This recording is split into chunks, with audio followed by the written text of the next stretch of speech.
皆さん、また来てくださってありがとうございます。こちらはマンハッタンニューヨーク火曜日の午後です。ということで、ただいま戻りました。お仕置き部屋から解放されました。ということでね、またね、バンされちゃったんですよね。ということで、でもどうしても皆さんにあの動画だけは見てほしいと思って全部訳したんですね。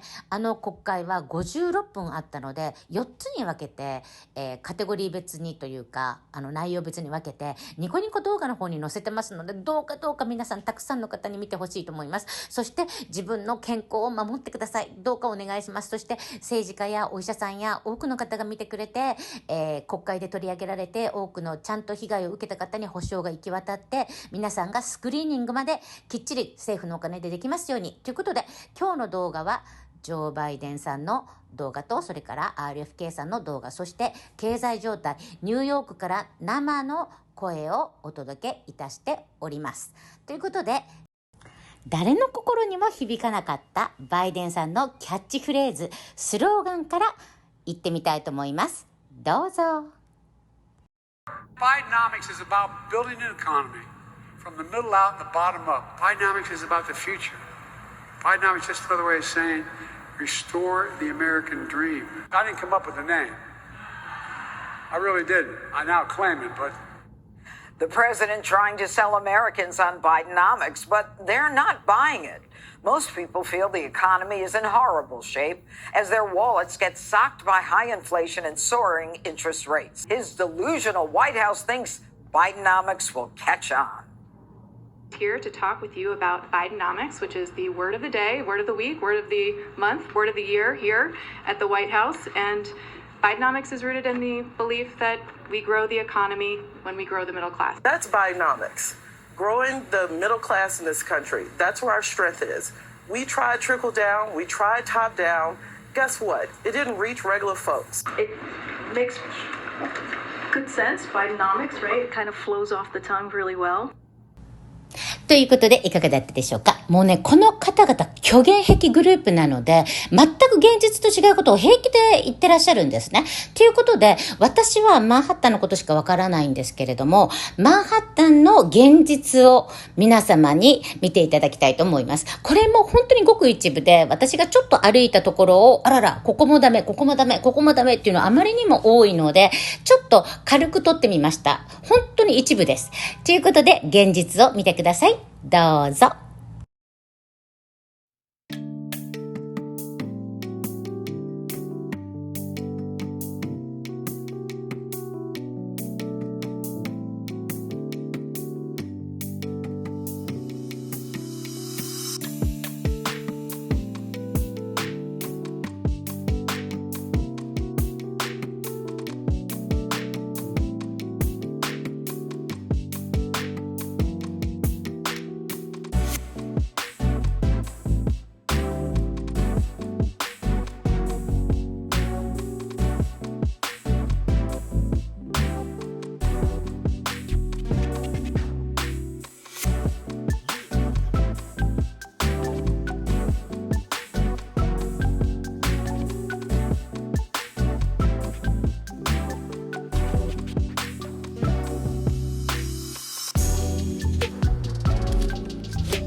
the debt this year is going to cost us $660 billion, more than $500 billion just the service on the debt. We're not going to end that problem overnight, but we got to recognize that we've got to stop. We've got to stop. We're sending $113 billion to the Ukraine. The entire budget of CDC is $12 billion. The budget of EPA is $12 billion. Well, 57% of Americans could not put their hands on $1,000 if they have an emergency in their family. 25% of Americans are hungry. Oh, I have a friend who was on food stamps. He's a commercial fisherman. He's worked his entire life, worked to the bone, created a business, gave it to his son-in-law. And he was injured. He's on permanent disability. He was getting food stamps, $283 a month. And those food stamps are now worth a lot less because the inflation from paying for the wars caused 76% rise in dairy, milk, and eggs over the past 2 years. On March 1st, he got a robocall from the government saying that his food stamps are being cut by 90%. So he was getting $283 a month, which you can't feed yourself on $9 a day. He's now getting $23 a month, trying to feed himself on 80 cents a day. That same month, 30 million Americans got that call that month in March. Another 15 million had their Medicare cut.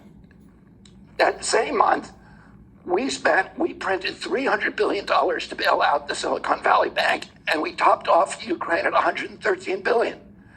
Oh, we have money, plenty of money for the big shots who need their bank bailouts and for any war that comes along.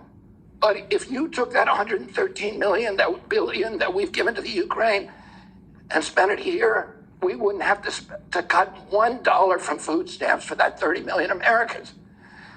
And we're acting like an alcoholic who's, behind on his mortgage, and he's taking the milk money and buying rounds for strangers at the bar and thinking he's making permanent friends. And all of these money that we're spending on the military is not making us safer, and it's not making us friends abroad. Years, a sausage company that was very, very successful, she just had to close it down because she couldn't get a bank loan. She couldn't get a bank loan because the interest rates are high, and the little banks, the ones that will loan to small businesses, over their stocks have dropped 80% because of the heightened interest rates, and they're not loaning money anymore. And there's no money available to people who need it. And so, what we've done, we've sandbagged Americans. You're right. And why do we have inflation? We have inflation because of the continuous wars. And we spent $16 trillion on the pandemic, on the lockdown. The lockdown cost us $16 trillion, and we got nothing for it. We got nothing for the Iraq war. We end up killing more Iraqis than Saddam Hussein. And inflation is not going to be reduced overnight. What we need to do is stop spending money on things that we can't afford. We're borrowing now $1 billion a day from the Chinese and the Japanese. ということでいかがだったでしょうか。民主党大統領候補第2位の RFK ジュニアさんの見解でした。この人本当に論理的でね、すごい知識量なんですよ。本当にね、この人の話を聞けば聞くほど、これぞまさに本物のリベラルっていう感じなんですね。